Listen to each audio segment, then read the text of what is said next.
मंत्री राजनाथ सिंह जी।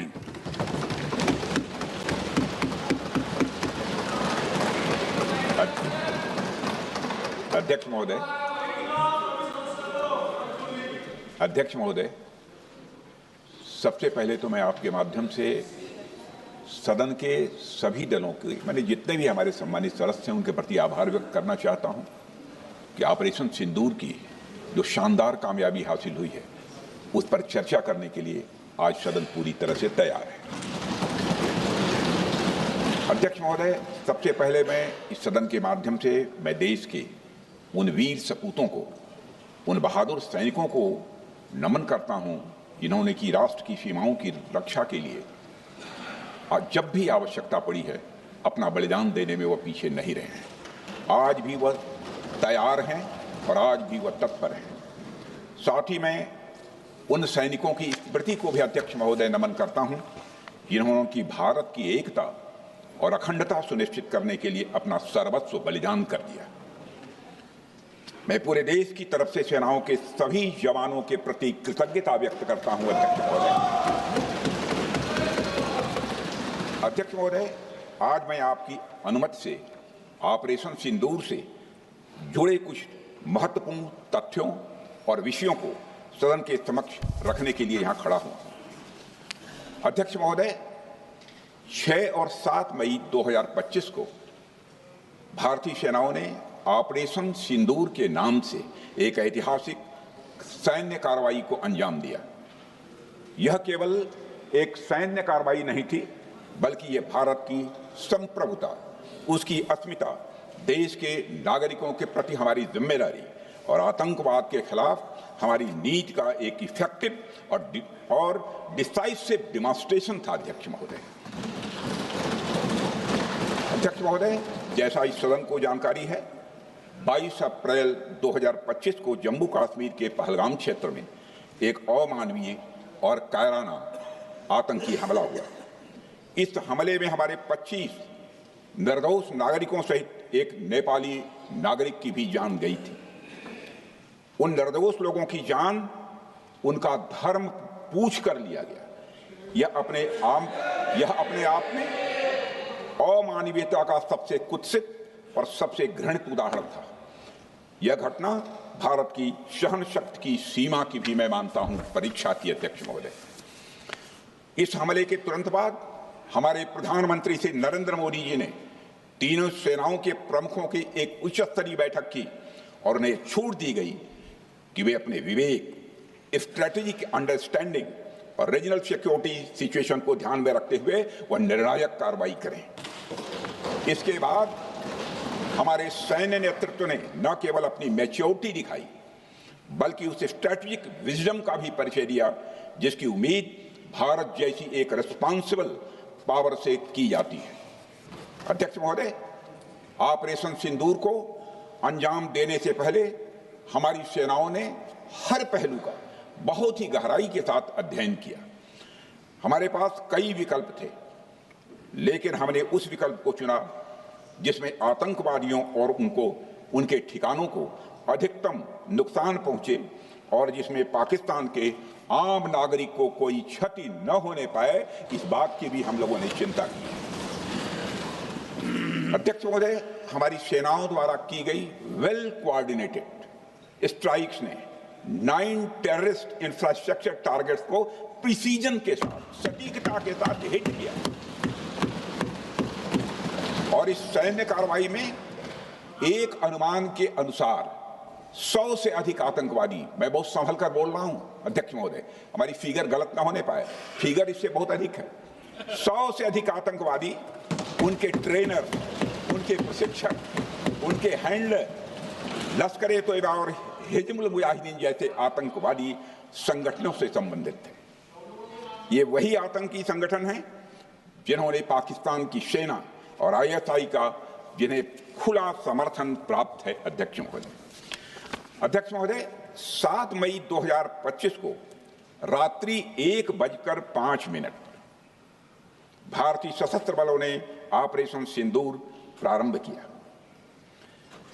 जिसमें पाकिस्तान और पाक ऑक्युपाइड कश्मीर में भारत के खिलाफ आतंकी गतिविधियों से जुड़े 9 स्थानों को निशाना बनाया गया। इसमें पीओके के मुजफ्फराबाद में सवाई नाला और सैयदना बिलाल कैंप, कोटली में मस्जिद अब्बास व मसबर रहील शाहिद कैंप, कोटली में गुलपुर कैंप, भिम्बर में बरनाला कैंप, कोटली में अब्बास कैंप और पाकिस्तान के पंजाब प्रांत में बहावलपुर, मुरिदके और सरजाल और मेहमुना जोया शामिल थे। इनमें से 7 आतंकी शिविरों को भारतीय सेना ने पूरी तरह से नष्ट कर दिया, जबकि भारतीय वायुसेना ने मुरिदके और बहावलपुर को नेस्त नाबूद किया, जो लश्कर-ए-तोयबा और जैश-ए मोहम्मद के केंद्र हैं। पूरा ऑपरेशन मात्र, अध्यक्ष महोदय, जानकर पूरे सदन को प्रसन्नता होगी कि विदिन 22 मिनट्स पूरा ऑपरेशन समाप्त हो गया और हमने आतंकवादियों को उनके घर में घुसकर मारा। सशस्त्र बलों ने हमारी माताओं और बहनों के सिंदूर का बदला लिया और प्रत्येक भारतीय इस भावना से ओत-प्रोत हो गया। अध्यक्ष महोदय, मैं चाहूंगा कि पूरा सदन एक बार हमारे सेना के बहादुर जवानों के शौर्य और पराक्रम का। अध्यक्ष महोदय, यह सिंदूर की लाली शौर्य की कहानी है। यह सिंदूर की लाली शौर्य की कहानी है, भारत के मस्तक पर वीरता की निशानी है। अध्यक्ष महोदय, सेनाओं ने अंधेरी रात होने के बावजूद हमले की सफलता के स्पष्ट एविडेंस भी जुटाए हैं, साक्ष्य है हमारे पास। अध्यक्ष महोदय, हमले के कुछ ही घंटों के भीतर एक प्रेस रिलीज और मीडिया ब्रीफिंग के माध्यम से इन्हें जनता की जानकारी के लिए जारी कर दिया गया था। मुझे यह पुष्टि करते हुए गौरव की अनुभूति हो रही है कि सशस्त्र बल अपने सभी मिशन ऑब्जेक्टिव्स को पूरा करने में पूरी तरह से सक्षम रहे और साथ ही कामयाब रहे। अध्यक्ष महोदय, 7 मई 2025 को हमले माने 1:35 के तुरंत बाद भारतीय डीजीएमओ ने हॉटलाइन संदेश के माध्यम से पाकिस्तान के डीजीएमओ यानी डायरेक्टर जनरल मिलिट्री ऑपरेशन से संपर्क किया और टेरर इंफ्रास्ट्रक्चर के खिलाफ हमारे हमले के रेशनल और मेथोडोलॉजी के बारे में पूरी जानकारी दी और यह तथ्य भी बताया ये हमले एस्केलेटरी नेचर वाले नहीं थे, माने इसको हम आगे नहीं बढ़ाना चाहते। जिन मोहि मारा तीन मोहि मारे। अध्यक्ष, जिस प्रकार प्रभु हनुमान ने लंका में अपनी रणनीति बनाई थी, उसी प्रकार हमने भी उन्हीं को निशाना बनाया जिन्होंने हमें नुकसान पहुंचाया था। हालांकि पाकिस्तान ने इस रेशनल को समझने से इनकार कर दिया और अगले कुछ दिनों तक सिविलियन और सैन्य ठिकानों पर गोलीबारी करके बड़े पैमाने पर सीज फायर वायलेशन करके स्थिति को एस्केलेट करने की उसने कोशिश की।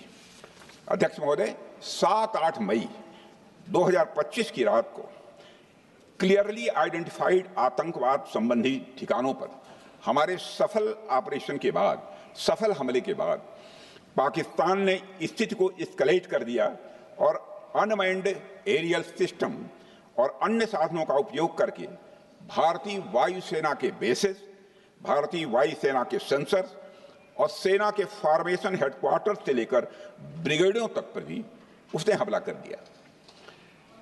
हालांकि हमारी इंटीग्रेटेड एयर डिफेंस ग्रिड और काउंटर यूएस ग्रिड ने इन हमलों को सफलतापूर्वक विफल कर दिया। अध्यक्ष महोदय, यस-400 यमारसैन आकाश मिसाइल सिस्टम और एयर डिफेंस गन्स बहुत प्रभावी साबित हुई हैं। अध्यक्ष महोदय, इस एस्केलेशन पर हमारा जवाबी हमला स्विफ्ट,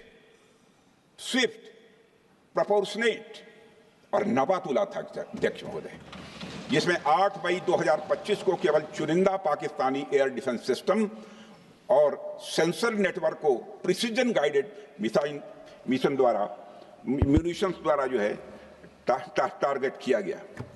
अध्यक्ष महोदय, हमारी कार्रवाई पूरी तरह से सेल्फ डिफेंस में थी, न तो वह प्रोवोकेटिव थी और न तो एक्सपेंशनिस्ट थी। पाक द्वारा ये हमले 7 मई 25 से लगातार चले और 10 मई 2025 को रात लगभग 1:30 पर पाकिस्तान ने बड़े पैमाने पर भारत के ऊपर मिसाइल, ड्रोन, रॉकेट और अन्य लॉन्ग रेंज वेपन्स का इस्तेमाल किया। इसके साथ साथ उन्होंने इलेक्ट्रॉनिक वारफेयर से जुड़ी टेक्नोलॉजीज का भी सहारा लिया। अध्यक्ष महोदय, उनके निशाने पर हमारे भारतीय वायुसेना के अड्डे, थल सेना के एम्यूनिशन डिपोज, हवाई अड्डे और मिलिट्री कैंट थे। अध्यक्ष महोदय, यह कहते हुए मुझे गौरव की अनुभूति हो रही है कि हमारे air defence system, counter drone system और इलेक्ट्रॉनिक इक्विपमेंट्स ने पाकिस्तान के इस हमले को पूरी तरह से नाकाम कर दिया। पाकिस्तान हमारे किसी भी टारगेट को हिट नहीं कर पाया अध्यक्ष महोदय, और हमारे किसी भी इंपॉर्टेंट एसेट को नुकसान नहीं हुआ है। हमारी सुरक्षा व्यवस्था अध्यक्ष महोदय चाक चौबंद थी और हर हमले को हम लोग रोका गया। मैं इसके लिए भारतीय सेना के बहादुर सैनिकों की जमकर सराहना करता हूं, जिन्होंने दुश्मन के हर मंसूबे पर पानी फेर दिया। और अपने प्रतिपक्ष के मित्रों से भी कहना चाहता हूं, एक बार फिर से भारत के सेना के जवानों का कम से कम मेज थपथपाकर उनका अभिनंदन करिए। बहुत बहुत धन्यवाद। बहुत बहुत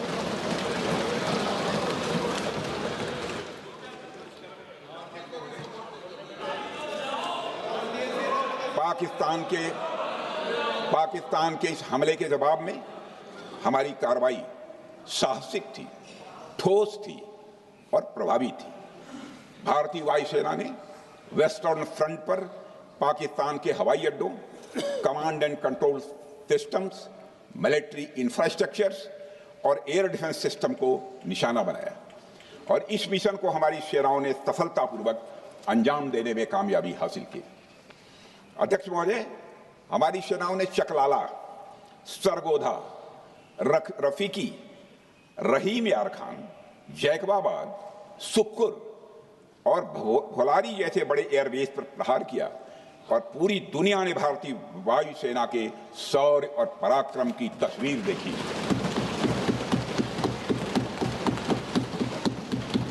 अध्यक्ष महोदय, ऑपरेशन सिंदूर ट्राई सर्विसेज कोऑर्डिनेशन का एक बेमिसाल उदाहरण था। जब भारतीय वायुसेना ने आसमान से हमले किए, हमारी थल सेना ने जमीन पर मोर्चा संभाल लिया। हमारे जवान नियंत्रण रेखा पर पूरी ताकत से डटे रहे और पाकिस्तान की हर हरकत का करारा जवाब दिया। अध्यक्ष महोदय, भारतीय नौसेना ने भी, लोग पूछते हैं भारतीय नौसेना का क्या रोल था, भारतीय नौसेना ने भी उत्तरी अरब सागर में अपनी तैनाती मजबूत कर दी। भारतीय नौसैनिकों ने पाकिस्तान को यह साफ संदेश दिया कि हम समुद्र से लेकर जमीन तक पाकिस्तान के हर महत्वपूर्ण ठिकानों पर प्रहार करने में न केवल सक्षम हैं बल्कि हम तैयार हैं।